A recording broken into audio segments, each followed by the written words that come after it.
Well, the top 50 global retailers for 2025 have been announced. The list, released in partnership with consultancy firm Kantar and the National Retail Federation, featured a host of homeware brands, clothing giants and supermarket chains leading the way in consumer spending right around the world. Now, it comes as fast fashion continues to boom, with ultra-cheap clothing giant Shein recording sales of more than $1 billion in Australia for the first time ever. For more, we're joined by 7 News finance expert Gemma Acton. Good morning, Gemma. No Aussie retailers made the list, but some of the top 10 are big down under. That's right. So this isn't necessarily the most popular brands. It's the ones that did the most sales. So Walmart, which I'm sure most people have heard of, even if they've never been into a Walmart. US giant did the most sales. But as you can see from the list, there are several here that are very popular among Aussies. Amazon, Aldi, Costco, IKEA is another one. What do they all have in common? They tend to be cheaper or discount and trying to undercut their rivals. Okay. Sticking with retail and fast fashion brand Shein. Is it Shein or Shein? Or? I say Shein, but you sounded very sophisticated just now saying Shein. I tried to chuck a little bit of French in there. It's Chinese. Considering it's Chinese.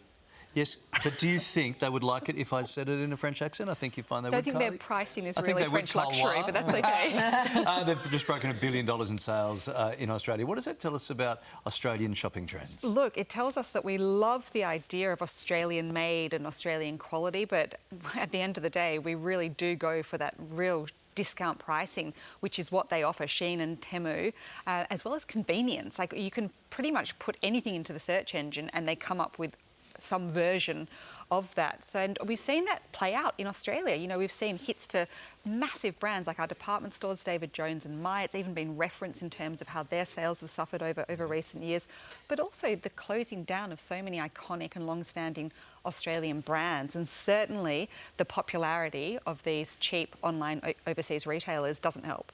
Do you know what's interesting to note though, Gemma? No one will admit to buying anything off Shein. It's really interesting, isn't it? And yet, but someone obviously is.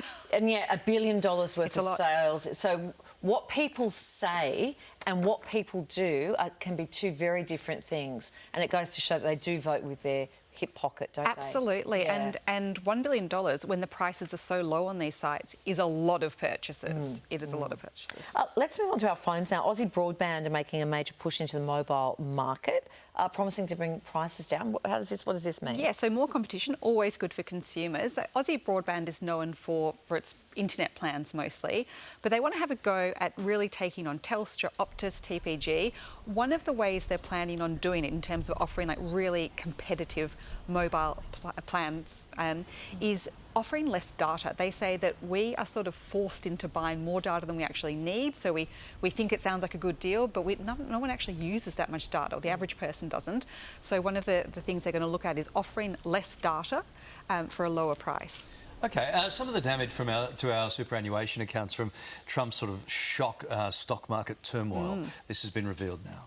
Yeah, look, it's been a pretty rough 2 months. About 9% wiped off the ASX 200, which is where most super plans have quite a lot of money invested. I would say, though, it's a long-term game. We should never be looking at super balances over 2 months. You'll just send yourself into a tailspin. This is something that you should be thinking about over the course of your career, over the course of your lifetime, not just in a short period. Yeah. So take a step back, try and calm down that way, and just be prepared that there could actually be a bit more turmoil, because certainly nothing has been figured out yet. The volatility, the uncertainty, it's all still there. No solutions yet. It's all just bouncing No solutions yet. If you think you have got a bit too much risk, if you think you really can't afford to lose anything at all, speak to your financial advisor and see if you need to take a little bit of risk out of your super portfolio.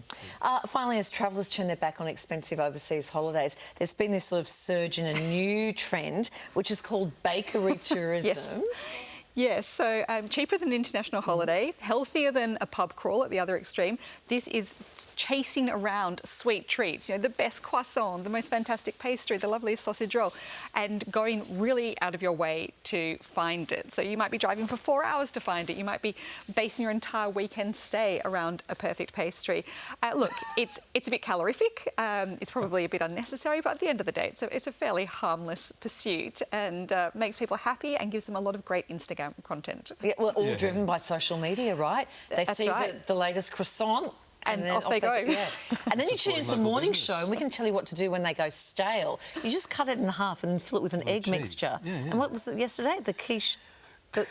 I wasn't really concentrating. Croissant or something? Oh, croissant sounds good. Although it sounds a little bit Chinese, Kylie. I feel like Gemma, people thank eat you. them on the spot. They don't wait you're 2 right. days for There's them to never go left over. You're stale. exactly right. Thank you, Gemma. Thanks, We'll see Gemma. you soon. Hey.